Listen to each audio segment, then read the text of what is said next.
Emma may not be the strongest supe in the boys' universe, but she is the life and soul of the party, and she never fails at a one-liner. Her size may mean she is one of the most underestimated supes in Genv, but Emma's arc is a story that could change the entire balance of power, and has a lot of us questioning, could she be the one to take down Homelander?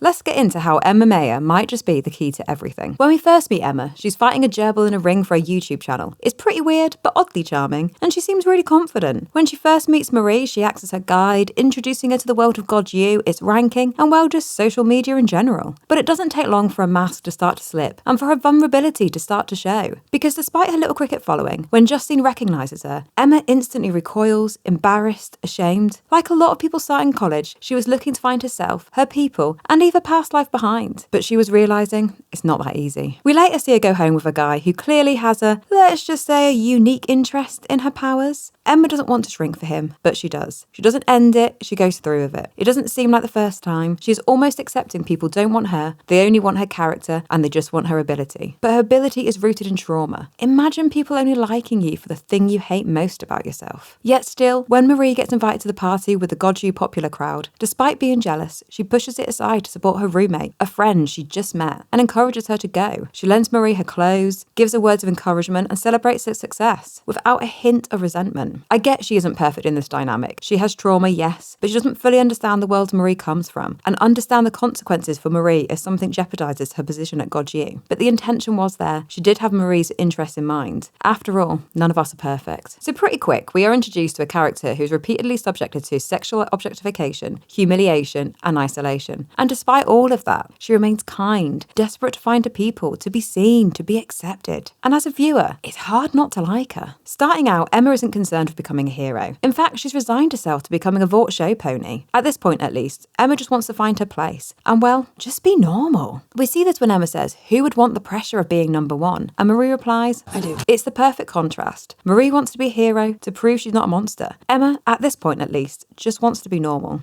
I mean, I'm also hoping for a three-way.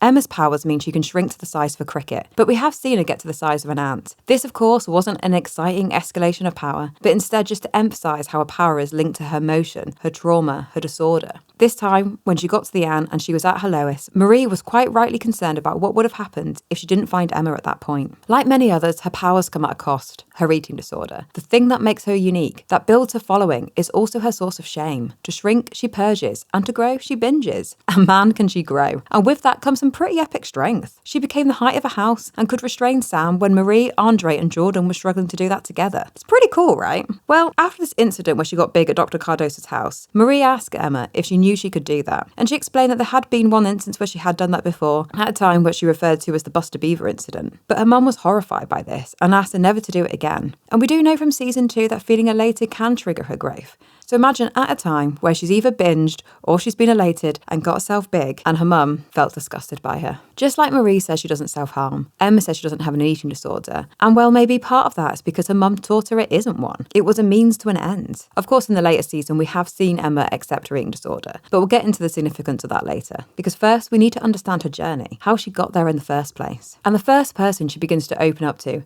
about her biggest secret, while high and vulnerable, is none other than Justine. Yeah, I mean, she isn't always the best judge of character, but never mind. She thought Justine was also focusing on, let's just say, the performing arts, that they had a bond. And in that moment, Justine decides to use this trauma as content for her platform. Emma, who has constantly had her body exploited, is now also being exploited for her trauma. Suddenly, she's not Emma, but she's known on campus for just being the girl with the eating disorder. And just when she's at her lowest, her almond mum walks in. You would think having her mum turn up in one of her darkest moments would help her, but instead, we just see the extent of her parental trauma. Her mum wants to measure her, obsess over her calorie intake, literally treat her like a prize cow at market. She shows no concern for her well-being. She's toxic, shallow, obsessed with appearances. I mean, even when Emma comes back from Elmira, her mother's only concern is that Emma remembers her good side. Thanks, Mum. Her mum just sees Emma's trauma as a branding opportunity. Pitching shows like Eating Alive and Feeling Small, there is not the slightest bit of care, just pure exploitation. Her mum repeats the Justine betrayal all over again. Also, where is her dad in all of this, and what about her siblings? The unaccounted siblings in this show are really starting to stack up. Emma tries to work with her mum and explains that she wants to do something empowering and inspirational like Queen Maeve. but her mum dismisses her, pretty much laughing in her face with simply, "But you're not Queen Maeve." At this point, Emma would have every right to go back to her dorm, crawl up into the fetal position, but instead comes the moment. Emma tells her mum, Go fuck yourself. and everything starts to change. Where the Genv supes are consumed or destroyed by the parents' choices, Emma does something different. She embraces her true self. She refuses to let that toxicity define her. And that's what makes her powerful in a way that Compound V never could. After a showdown with her mum, Emma starts spiraling. And who needs her? Well, none other than Andre, a member of the crowd she's been dying to hang out with. He asks her to help her find Sam. He sees her power, and he's the first person to recruit her for good. I do get it that Andre was pretty much using her in this scene. He didn't know her at all. He just knew her power. And he was putting her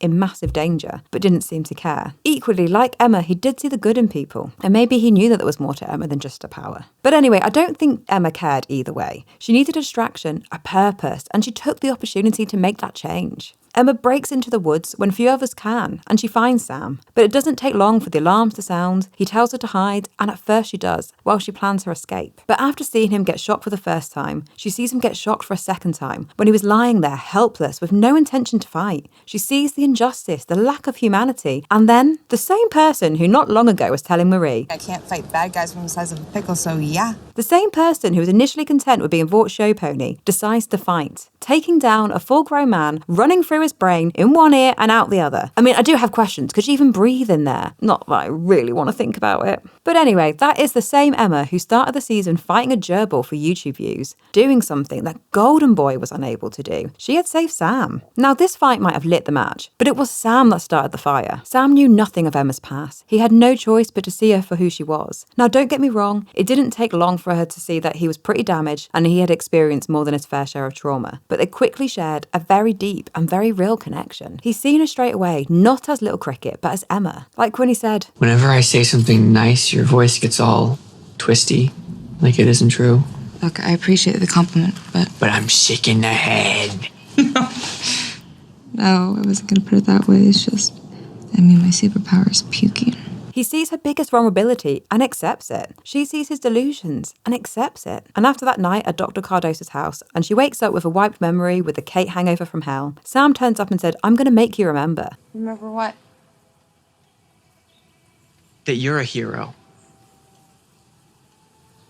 A real one. And you see that longing expression on her face. She trusts him. They later spend the night together, and it's safe to say it went better than with the other guy. Minus the brief puppet incident, of course. Following this, we do see Emma start to grow, and that's what makes his later rejection sting. He saw her, not as Little Cricket, as Emma. She opened up, was vulnerable, and when it mattered, he went with Cate. Yep, he chose hate and revenge over Emma. It would have been so easy for Emma to have gone with Sam, but she didn't. She chose to stay, to save people. We see her catch up to him in the performance art class, and they have their first fight. It's raw, it's perfect, and they show they don't really know what each other has been through. She says to him, "I risked everything for you," but he never asked her to. But the words that really sting. Emma, you would do anything for everyone to like you. You're not a hero. Sam, remember when she saved you, mate? Anyway, he dramatically leaves, and she shrinks for the first time without purging. We'll come back to this point later and what it means for the growth of her powers and healing, but first we need to talk about her return from Elmira. When Marie, Jordan, and Emma return from Elmira, we see everyone breaking. Marie's rejected her hero life entirely, Jordan is consumed by rage, Polarity is falling into despair. But Emma, she's coping pretty well. Okay, not perfect, but better than the others. And Emma's resistance really starts to shine through. She still has that urge to fight. She pulls Polarity out of his pit of vodka and dodgy internet material and encourages him to get answers. She convinces Jordan to find Marie. She unites with Harper and Ali. She even helps a random coffee shop worker. Emma becomes the glue holding everyone together, but she also becomes their source of inspiration. She's become the emotional anchor in a show full of trauma and cynicism. She is still underestimated and often unappreciated. But in reality, she is the one keeping the resistance alive. Not with spectacle, not with power, but with empathy. And this is what makes her the heart of the group. Okay, I appreciate she's not a perfect character and she still makes her mistakes. And we do see that with, the Cate incident. When Kate's following them, trying to redeem himself, doing what she thinks best, and Jordan throws her against a wall. Oops. But who does Cate call out to? Emma. Because Cate knows Emma is the most likely one to step up. But yeah, Emma doesn't. Awkward. She refuses to help. Her reaction is complicated. It's layered with rage, betrayal, grief. Some of it for Andre, some of it for Sam, and some of it, the killing spree and the stint in Elmira. But it is also growth. Emma's refusal isn't just cruelty, it's boundaries. She's not just a selfless girl anymore, and sometimes healing means putting yourself first. first. To be fair, when Kate goes to Elmira, Emma does go back to save her. I mean, yeah, it did take a lot of encouragement from Marie, and she was quite happy to drink shots while Kate rots, but in reality, she knew she wouldn't be able to live with herself if she didn't. I do hope that Marie asking for Emma to join them on that rescue mission means that she actually sees what Emma can do now. Because let's not forget, not that long ago when she was trying to get a recording of Cypher, she looked at Emma when she was offering to help and said, "What can you do?" And well, Emma pulled it off, even if it meant swimming through a toilet. But despite her mum, Cypher, Marie, and well, most people underestimating her, it just spurred her on and made her show them what she can do. But does anyone else catch that look of disappointment when Sam said he wasn't coming? When she said goodbye, that seemed pretty final.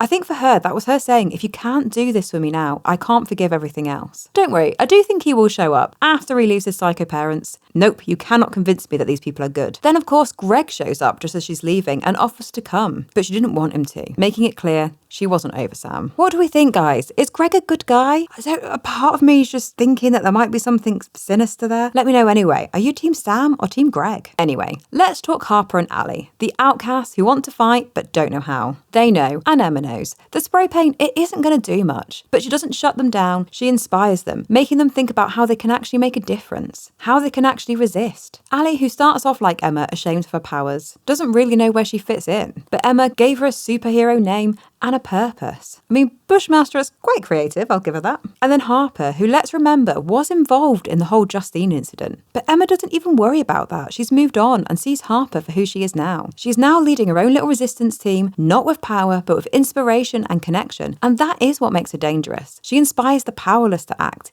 even when the fight seems completely unwinnable. An interesting storyline in season 2 has been the growth of powers. Marie is practicing and building the skills, and it's still heavily implied that she's nowhere near her full potential. And we see Cypher using Jordan as a meat puppet, suggesting what Kate's powers could become. We've seen her control the nurse. Did he do something to her powers? We did see him lose control of Jordan, so his powers seriously have limits. Anyway, I won't go there, that's a whole different Cypher video. But the season is clearly making the point that these supes have not mastered their skills yet. Harper mimicking Emma's power hurt her, as why could Harper master her skills quicker than she could? I do think while Cypher is busy with his war room, we might see Harper being a teacher for the other overlooked supes. Will Harper keep helping Emma master her powers? We see Emma tell Polarity that she can shrink without vomiting now. Just a little bit of self-hatred. And safe to say, he quite rightly looks horrified because he knows that isn't better. We do see her come to terms with her eating disorder, and we see how her healing isn't linear because it doesn't take her long to find a bucket in that Elmira cell. But as we said, healing is not a linear process, and it's really interesting to see what is Emma's full potential? What can she become? And that is why Emma vs. Homelander is such a compelling idea. Both of them crave love, but where Homelander's desire curdles into narcissism and psychopathy, Emma turns it into empathy and connection. It's the ultimate David and Goliath. Yes, she can grow strong physically, but more importantly, she represents a different kind of strength. I know the show paints Marie as the key to Homelander's downfall, but I don't think it will be that simple. Maybe it'll be a team effort. Kate's mind prison, Starlight's blast, Marie's bloodbending, and giant Emma landing a hit. But I don't actually think Emma's role is about landing the punch. I think she makes the punch possible. Because after all, maybe if Marie is Frodo, then maybe Emma is Sam, the heart of the story, the one who carries others when they can't carry themselves. Where Homelander wields power through fear and spectacle, Emma wields it through empathy and quiet bravery. She is not as opposite in strength, but in ideology. This is why Emma could be the one to take down Homelander, not because she's the strongest, but because she represents something he can't fight. Love,